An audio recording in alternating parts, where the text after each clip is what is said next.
नमस्कार सभी को। पार्ट 3 नियोजित विकास की राजनीति के छोटे प्रश्नों पर आज हम चर्चा करते हैं और ये महत्वपूर्ण छोटे प्रश्न हैं। और सबसे पहले हम बात करते हैं कि नियोजित विकास के कितने मॉडल थे। नियोजित विकास के 2 मॉडल थे। पहला जो है पूंजीवादी और दूसरा साम्यवादी। और आजादी के बाद भारत ने कौन सा मॉडल अपनाया? तो आजादी के बाद सोवियत संघ वाला साम्यवादी मॉडल भारत ने अपनाया था। बॉम्बे प्लान या मुंबई योजना का गठन किस वर्ष किया गया है? ये था 1944 को। अब तक कितनी पंचवर्षीय योजनाएं पूरी हो चुकी हैं? 2017 तक जो है 12 पंचवर्षीय योजना खत्म हो चुकी है। वर्तमान में 13वीं चल रही है। और योजना आयोग का गठन किस वर्ष किया गया? आप जानते हैं कि योजना आयोग का 15 मार्च 1950 को स्थापना की गई थी। योजना आयोग की समाप्ति की गई थी वो थी 13 अगस्त 2014 को। नीति आयोग की स्थापना की गई। नीति आयोग की जो स्थापना की गई वो 1 जनवरी 2015 को की गई थी। नीति आयोग का अध्यक्ष आपको पता है प्रधानमंत्री होता है, पीएम होता है।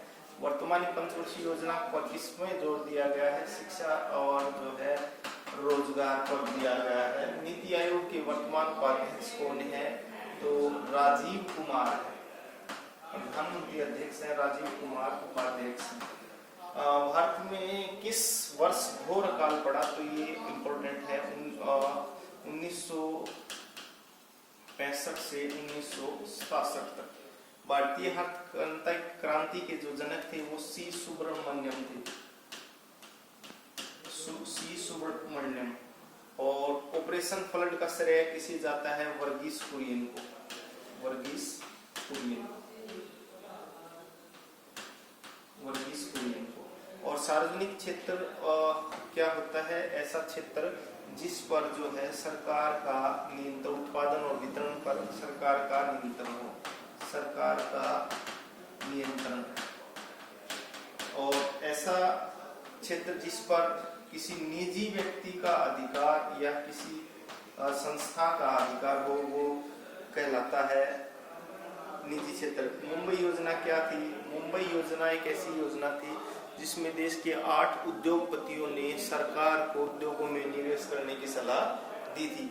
हरित क्रांति के जो मुख्य उद्देश्य थे, एक तो था उत्पादन वृद्धि करना, दूसरा कृषि तकनीक में सुधार करना, अपनाना या सुधार करना। और बात करते हैं नियोजन का क्या अर्थ है? कि नियोजन का अर्थ ये है कि भाई जितने भी आपके पास में उपलब्ध संसाधन है उनका प्रयोग करते हुए कम खर्च में पूर्व निर्धारित लक्ष्य को प्राप्त करना। एक प्रश्न ये 18वां रह गया कि प्रथम पंचवर्षीय योजना पर किस पर जोर दिया गया? आप जानते हैं पहले में कृषि, दूसरे में उद्योग। मिश्रित अर्थव्यवस्था क्या होती है? मिश्रित अर्थव्यवस्था का मतलब ये होता है कि पूंजीवादी और साम्यवादी मॉडल के मिले जुले रूप को मिश्रित अर्थव्यवस्था कहते हैं। तो ये कुछ एक महत्वपूर्ण प्रश्न थे। उम्मीद करते हैं कि आपको अच्छे से समझ आया होगा। सबका बहुत बहुत धन्यवाद। Thank you.